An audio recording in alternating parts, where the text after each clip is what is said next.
I can bring you in warm, or I can bring you in cold.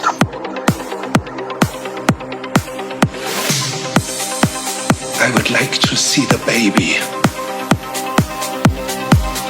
This is the way. I can bring you in warm, or I can bring you in cold. I would like to see the baby. This is the way.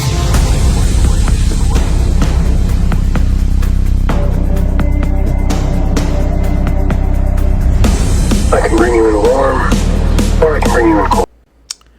Hello everyone and welcome back. This is the video that I've been meaning to make for a long time with Conquest right around the corner. I really wanted to go more in depth with this. I know in one of my earlier videos on how to really maximize Conquest, I talked about some of the MVPs of Conquest, but what I really wanted to go here in depth is just to show really the strategy involved with this and really how good my Conquest MVP is and like how crucial he is to getting red crates and to really making it easier. And so if you weren't able to figure out from the thumbnail, the Mandalorian Beskar Armor, in my opinion, is the best character in Conquest, hands down. When you get set up with the data disk setup that I will be showing you in a few minutes, you can beat, as long as the opposing team doesn't block turn meter, so that is pretty much just Hux First Order teams. And if you were to go up against a Lord Vader or a Jedi Master Kenobi, or Supreme Leader Kylo, which it's been a long time since we've seen either one, and in those cases you'll just have to use something different. But for the majority of the teams that you're running through, this is going to be, you can run this from 100% stamina to 1% stamina, and the gear levels really aren't going to matter. As long as you have basically 3 major characters, this is going to be what will get you through Conquest. In fact, this is what's been getting me to red crates since I qualified for Conquest hard mode. So without further ado, now here we go. I'm going to pause here to show the data disk that I'm running. Main thing that is most important is that you are running Volatile Accelerator. Ideally, you want the blue one. However, I do understand that you are at RNG dependent which one you get. The green one will still work fairly well. The white one, the gray one, it's just okay. Ideally, you want a green or a blue. And then I would say you're going to want at least 2 Amplify Agonies. Ideally, if you want to have 3, that would be great, and it does not matter what color or what grade they are. As long as you just have them, the damage will more than stack over time. As long as you have those 2 or 3, that's really all that you need. I have an ability exhaust here and some caustic emissions, but that is all that I am running. So those are the only things that really matter. So the idea of how this works is when we take a look at the Mandalorian Beskar Armor, his lead that whenever an enemy takes damage, Scoundrel allies gain 2% turn meter. And the way that works is that we know that you gain 2% turn meter, and this is the zeta. How this works, if we go scroll back here. So the way that this works is that whenever an ally deals damage to an enemy, that enemy gains 8% turn meter and 3 damage over time effects for 2 turns. So basically, you have Han. So the crucial part of the team is Mandalorian Beskar Armor, Han, and to be safe, you'll want Chewbacca, but you can honestly run it with other scoundrels. So when you deal damage to an enemy, that counts as 1, and so you deal the damage, and then they're going to gain the damage over time. So now with Amplify Agony, whenever you inflict a debuff, they're also dealing this percent max health damage. Now this percent max health damage doesn't really matter because what it's doing is it's feeding you turn meter, because this is giving you 2% turn meter, and when you stack this with multiple Amplify Agonies or with multiple damage over times, these almost get to where it's an infinite loop until you can just outrun teams with just a few characters.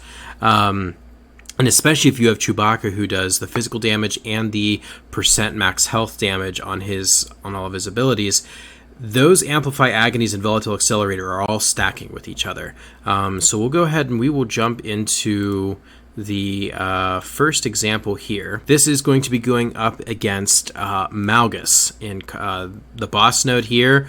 Relic 8 across the board, over prepared, and this one will work for the Hokey Religions one, so no Jedi, Unaligned Force users, Sith. Go ahead and run this team here.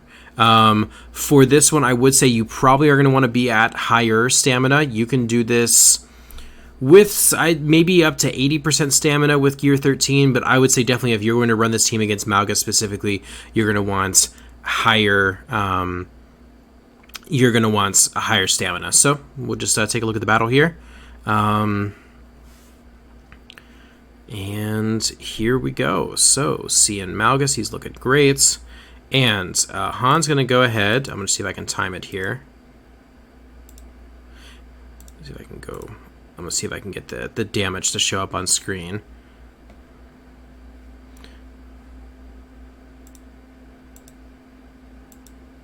Can I get this? Okay. So these are all instances of damage here. That's 2, 4, 1, 2, 3, 4, 5, 6. That's at least 12% turn meter that's being fed to the team. And now you can see Marauder's going to be getting some turn meter, but you can see here, this is now essentially preloaded turn meter that's coming into the battle. So we'll go ahead. He goes and does his counterattack. Queel goes, boosts the turn meter.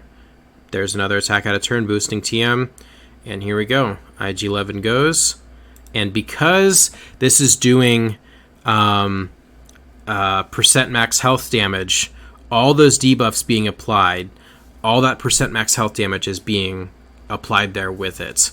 And on top of, I don't know if ferocity counts or not, but you can just see how quickly their health goes down. And also quickly, how quickly Bam gets to 20 whistling birds here. So there he is there, and Bastila is gone. And at this point, this is where the ability exhaust will come in handy, because now Malgus will forever stay ability blocked for the rest of this, and you are able to just quickly whittle him down. And just like that, that is a feat and beating the boss battle with Mandalorian Beskar Armor. So we'll go ahead. We are wrapping this one up here. All right. So we end up beating the Conquest boss. All good. So we will go ahead and I wanted to show this here. So I'm running these all consecutively here in the video just to show you as the stamina is going down how this works. So this is against the bonus node, the one that you farm all the data discs on, the Datacron stuff on. So running Bam here, simple as this. Just look at them go. All the turn meter going. Easy as that. 15 seconds. Next battle here. This is going up against. This is the mid battle for Jedi Knight Revan. I believe it is in Sector 4, I believe. Maybe it's Sector 3. You guys can correct me in the comment section, but this is for the mid-boss battle, and just like before, you just melt through everyone.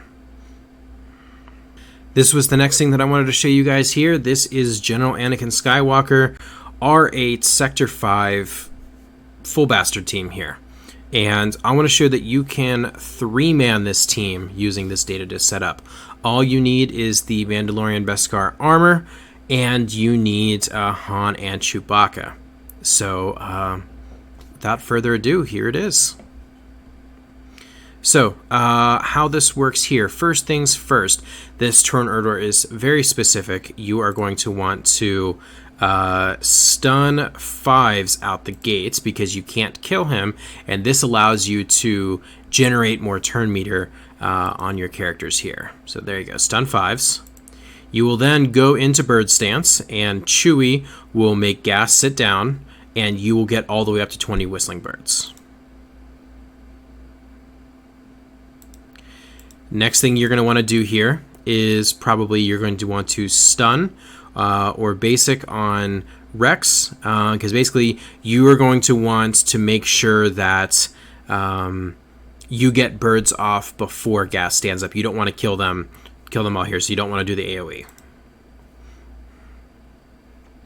Han will do the shrug, and Gas will do the birds, and what's cool here is that all the birds will kill Echo, and the remainder will go against Gas, and he'll just die. So just, yeah, bring him in cold.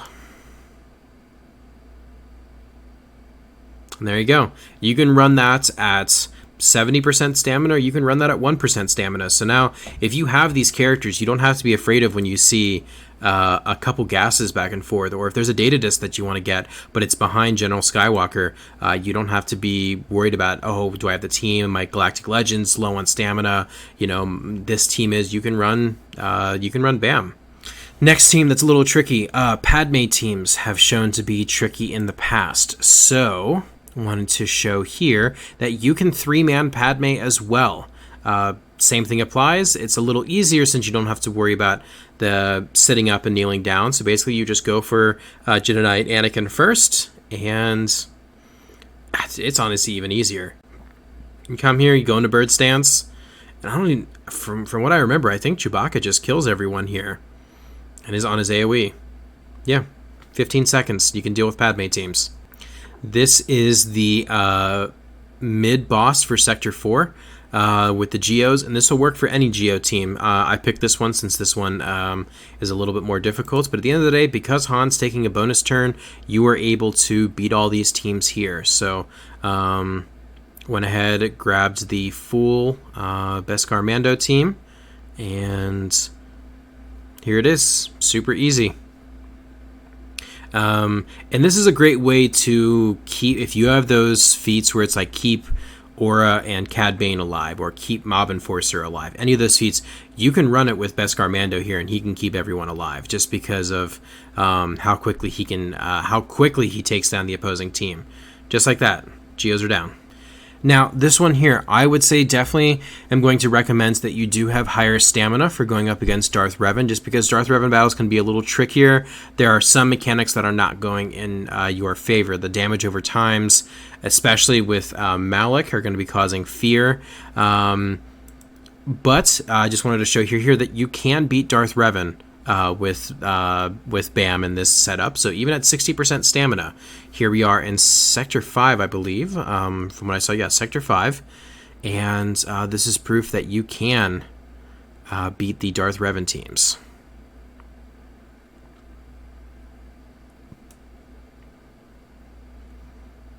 There we go. Pop the TM. He's dead. Now, unfortunately, this is where sometimes you kind of have to dance with Malak a little bit. There's the bird stance. He's already at 20 birds. Now, you may lose some people here to the Malak drain lives here. I believe I lose Queel right here. But if this is one of those that you need to get through a Darth Revan team, BAM can get you through it. But it is going to require the full team, and it is going to require having higher stamina, I would say. But it's no problem. You can take him down. Go ahead, get into bird stands. And the good thing now is that the ability exhaust card is working in your favor. And there it is, Malak's down. I've seen Ewoks be given as an annoying team to beat. So here we go. Relic 8 Ewoks, Sector 5. And we are at 20% stamina for BAM. And at this point, this is where gear doesn't really matter, because at 20% stamina, his stats are so low, the discs are just doing so much of the work. So we'll stun Pop Blue right out the gates. And look at that. Look how much turn meter we have. And look at that. 15 seconds. That's all it took. Now, this last battle here is proof that at 10% stamina, you can 3-man gas. The strategy is here. These data discs are set up. You can beat gas. You can beat these teams at any stamina, except for the exceptions that I gave in, earlier. But for all the rest of these matchups, look at this. General Skywalker, 10% stamina. Go ahead, get into bird stance. Sits down. Easy as pie. Gonna go ahead, knock down Rex. Just like clockwork. Go ahead, 1x that. Watch those birds go. And there you go, 3-star. Only took 3 characters, and you can run these down to minimal stamina. So if you're ever having times where you're trying to farm feats, if you need certain characters to survive, you need 3-star nodes, you are working on certain feats, Beskar Mando is going to be your guy. To me, he has been the sole reason why I've been able to get Red Crate is because of this setup. I would say this has been in the past 3 Conquests, the past 3 sections of Conquest, and hopefully it continues to go on in the next Conquest to come. I definitely think that it will, but for this next Conquest and for ones to come, definitely be on the lookout for those Volatile Accelerators, and if you have Zeta BAM lead, you can definitely get Red Crates. I hope this video helps you guys out, and I will catch you guys in the next one.